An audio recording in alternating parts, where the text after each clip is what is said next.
When an evil narcissist enters your life, they do not reveal their true nature immediately.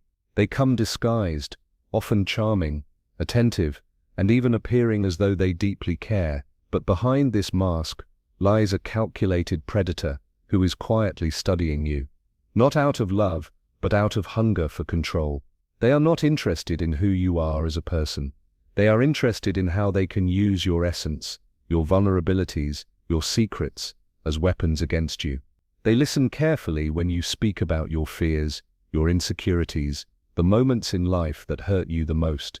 They store these confessions in their arsenal, waiting for the day when they can twist your openness into a dagger aimed at your very soul. This is the first stage of their cruelty, exploitation. They pretend to be the safest place for you to confide, but in truth, they are mapping out the blueprint of your inner world. Imagine handing someone the keys to your home, believing they will protect it, only to discover they have used those keys to break in and rob you blind. That is how a narcissist exploits trust. They take what is sacred to you, what you once revealed in a moment of tenderness, and they distort it, mock it, and throw it back at you in moments of conflict. They study your reactions. If they see you flinch at criticism, they will sharpen their attacks exactly where it hurts most. If they notice your fear of abandonment, they will threaten to leave or withdraw affection whenever you don't bend to their will. If they see that you crave validation, they will give it to you in crumbs, just enough to keep you chasing, but never enough to satisfy. They thrive on creating an invisible leash around your spirit, making sure you are tethered not by love, but by pain and longing. The cruelest part of their exploitation is not just what they do with your weaknesses, it's how they make you believe it's your fault. When they use your insecurities against you, they cloak it as jokes or truths you need to hear. They convince you that you are too sensitive, too fragile, too broken, when in reality, it is their deliberate cruelty that is breaking you. They turn your own mind against itself, leaving you confused about whether you are the problem or whether they are. This is how they crush souls, not with open attacks, but with subtle poisons disguised as concern or honesty.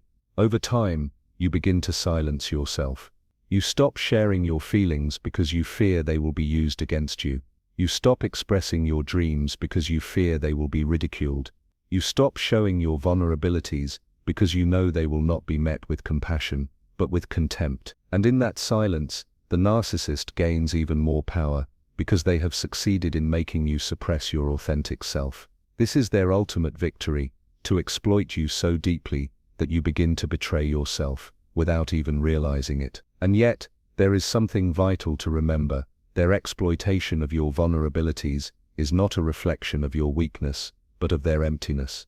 They attack what is most tender in you, because they cannot create anything tender within themselves.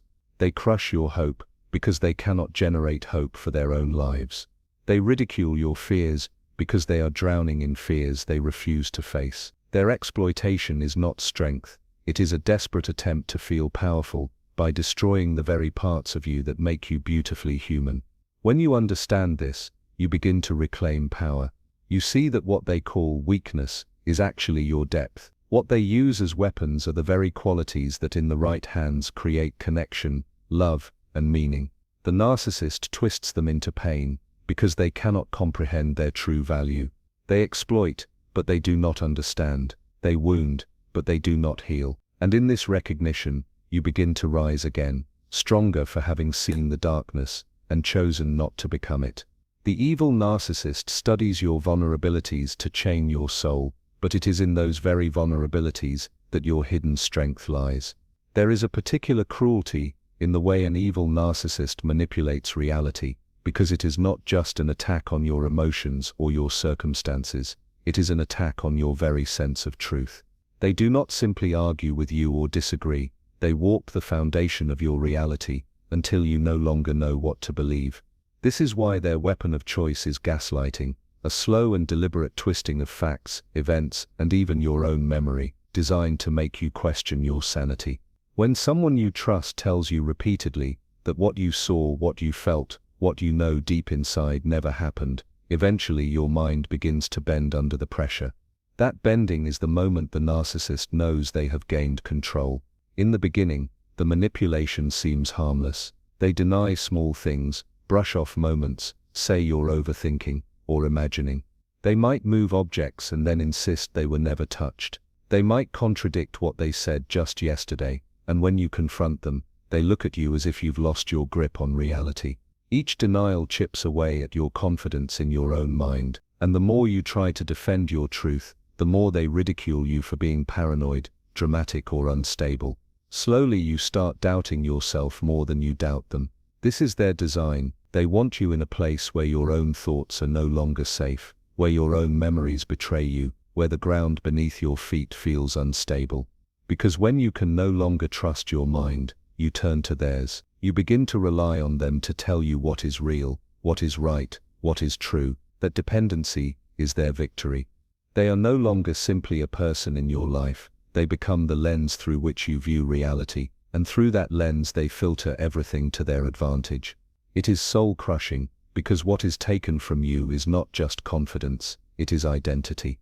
Imagine being told, day after day, that your feelings are wrong, your memories are false, your instincts are defective. Eventually, you begin to believe that maybe you are broken, maybe you really can't see things clearly, maybe the person destroying you is the only one who can save you. This is how they entrap souls, not through chains and locks, but through psychological fog, so thick you forget what light feels like. But here is what makes their manipulation even more devastating. It is always intentional. They know what they are doing when they deny your reality. They know what they are doing when they turn every confrontation into your fault. They know what they are doing when they make you feel as if you've gone mad. They thrive on watching you unravel, because the weaker you become in your own truth, the stronger their hold over you grows. To them your confusion is fuel, your doubt is nourishment, your despair is victory. And yet within this manipulation lies a paradox. The very fact that they work so hard to distort your reality means that deep down, your perception is powerful. They are threatened by your ability to see, to recognize, to discern. They need to blind you because they fear what you would see if your vision were clear.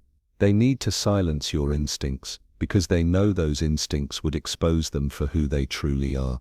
Their manipulation, then, is not proof of your weakness, but proof of your strength. They twist reality because your truth has the power to dismantle their illusion. The road back from this manipulation is not easy, because reclaiming your mind after it has been invaded feels like learning to walk again after your legs have been broken.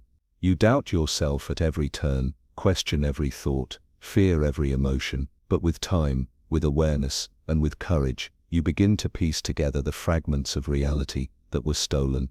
You start trusting that inner voice they tried so desperately to silence. And once you learn to trust your own perception again, the spell begins to break. An evil narcissist manipulates reality to shatter your sanity, but the very fact they attack your truth so viciously reveals just how powerful your truth really is. One of the most painful things an evil narcissist does is not simply the harm they cause in moments of anger or cruelty, but the way they deliberately sabotage the joy in your life. They cannot stand the sight of you shining. They cannot bear to see you smile, to feel content, or to achieve something that elevates your spirit. To them your happiness is like a mirror reflecting their emptiness, and instead of being inspired by your light, they are enraged by it. So they seek to extinguish it, piece by piece, until you no longer feel safe celebrating your own victories, or even enjoying the simple beauty of life. At first it may seem subtle. You accomplish something at work, or you reach a personal milestone, and instead of encouragement, they offer silence, indifference, or a dismissive comment. They tell you it's not a big deal, or they remind you of someone who did it better, faster, or with more recognition. That small jab plants a seed of doubt in your mind. Maybe your achievement really isn't worth celebrating.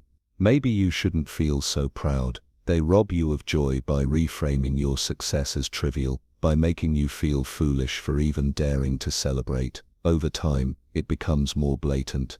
When you are excited about something, they find a way to ruin it. You plan a special day, they pick a fight. You're looking forward to sharing good news, they overshadow it with a crisis of their own making. You achieve something significant, they twist it into an attack on their ego, accusing you of thinking you're better than them. Your joy becomes their trigger, and instead of joining you in celebration, they inject poison into the moment until the happiness drains away. It's not accidental, it's intentional. They cannot allow you to feel free, because your freedom exposes the chains they live in. This sabotage extends beyond your achievements and touches every area of your life.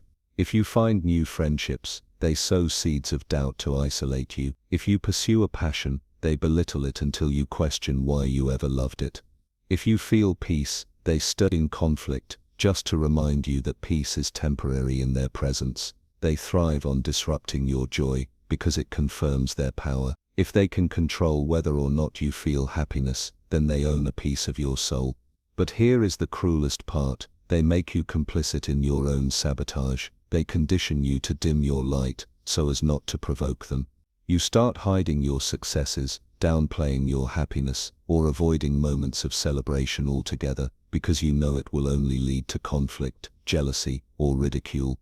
Without even realizing it, you begin to shrink yourself, convincing yourself that it is safer to stay small than to face their wrath. And in that shrinking, they succeed in making you betray yourself, which is the deepest wound of all. The truth is, narcissists sabotage joy, because joy is the one thing they cannot manufacture. They can create illusions, they can manipulate perceptions, they can imitate success, but they cannot feel genuine joy. When they see it in you, it reminds them of everything they lack. It exposes the hollowness of their inner world, and instead of facing that emptiness, they destroy the reflection. They would rather see you miserable than confront their own void. But what they fail to understand is that joy, once discovered, is not so easily destroyed. It may be buried, it may be dimmed, but it is never gone. Every attempt they make to crush your spirit is also a reminder that your spirit holds something powerful enough to threaten them. And that is where your strength lies. The very fact that they work so tirelessly to sabotage your happiness is proof of how extraordinary it is. They fear your light because your light is real. They attack your joy because your joy has the power to free you from their grip. The evil narcissist sabotages your happiness to weaken your spirit. But every attempt they make only confirms that your joy is a force they can never truly take away. One of the most devastating tactics an evil narcissist uses is isolation. They know that as long as you have a circle of love, support, and connection around you, their power over you is limited. They know that friends, family, and even co-workers can act as mirrors, reminding you of your worth, affirming your perception of reality, and giving you strength when you feel weak. So their mission becomes clear: sever those ties, one by one, until you stand alone with only them to depend on. Isolation is not always obvious at first. It begins quietly, subtly, almost invisibly, but its effects are soul-crushing once the trap is complete. At the start it might seem like simple concern. They suggest that certain friends are bad influences, or that family members don't really understand you. They frame it as protection, as though they are the only one who truly has your best interests at heart. You might even believe them, because in those early stages, you trust their words and intentions, but gradually, you start noticing patterns. Every time you want to spend time with someone else, they create tension. Every time you confide in someone outside the relationship, they make you feel guilty, as though you are betraying a sacred trust. They plant doubts about everyone you love, poisoning those bonds until you begin to withdraw. And then, as those connections weaken, you become easier to control. You stop sharing with your friends because you fear the backlash. You avoid visiting your family because the narcissist will sulk, pick a fight, or accuse you of disloyalty. Soon you are living in a world where your only constant voice, your only consistent influence, is theirs. That is exactly what they want, because when you no longer have outside support, their distortions of reality are harder to challenge. They become the authority, not just in your relationship, but in your entire perception of life. The tragedy of this isolation is that it creates a slow erosion of self. Humans are wired for We draw strength, clarity, and identity from relationships that are healthy and genuine. When those are stripped away, the soul begins to weaken. You find yourself second-guessing what once felt certain. You feel trapped, but you also feel guilty for even wanting freedom. And the narcissist thrives in that vacuum, feeding on your loneliness, knowing that every tie they've cut makes you less likely to walk away. Sometimes they go further, actively smearing your reputation to others so that even if you try to reach out, you are met with suspicion or distance. They spread half-truths or outright lies about you, portraying themselves as the victim while painting you as unstable, untrustworthy, or cruel. This way, when you finally cry out for help, some of the very people you hope will rescue you hesitate, because the narcissist has already poisoned their view. This is not just emotional isolation, it is social exile, and it is one of their most dangerous weapons. What makes this tactic even more insidious is that it often convinces you that the isolation is your choice. You start believing you really don't need those friends, or that your family doesn't understand you, or that it is easier to keep the peace by staying home and keeping to yourself. But beneath that illusion is the manipulation that led you there. The narcissist crafts a world in which you are physically surrounded by others, yet feel utterly alone because they have successfully made you distrust everyone but them. Yet even in this darkness, there is something they cannot erase. The human soul remembers connection. Even after years of isolation, the spirit still hungers for truth, for love, for community. That hunger is the seed of awakening, because eventually, the emptiness becomes too unbearable to ignore. And when you finally reach for connection again, when you allow even one voice of love or truth back into your life, their control begins to weaken. The walls they built around you start to crack, and in those cracks, light seeps through. The evil narcissist isolates you to tighten their grip, but the very longing they try to erase is the force that will one day set you free. There is a dark truth about the evil narcissist that is often the hardest for people to accept. They feed on your emotional pain. It is not simply that they hurt you by accident, or because they are careless. No, the pain they cause is intentional, and even more chilling, it is necessary for them.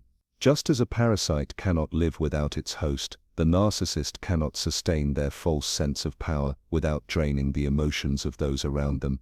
To them, your suffering is not just collateral damage, it is fuel. They know exactly which buttons to push. They know what words will sting, what silences will ache, and what actions will cut the deepest. They do not lash out randomly, their cruelty is often precise. When you are calm, they provoke you until you are angry. When you are happy, they find a way to make you cry. When you are strong, they push until you collapse. And then, in that collapse, they feel a twisted surge of victory. Watching your emotions spill over gives them the confirmation that they have control over you. That control is their drug, and your pain is the needle. Think about how many times you might have felt a fight come out of nowhere. One moment everything seems fine, and the next, they are attacking you, accusing you, or mocking you until you snap. And the moment you break, when you raise your voice, when you cry, when you lose your composure, they suddenly become calm, even smug. That shift is not coincidence, it is proof.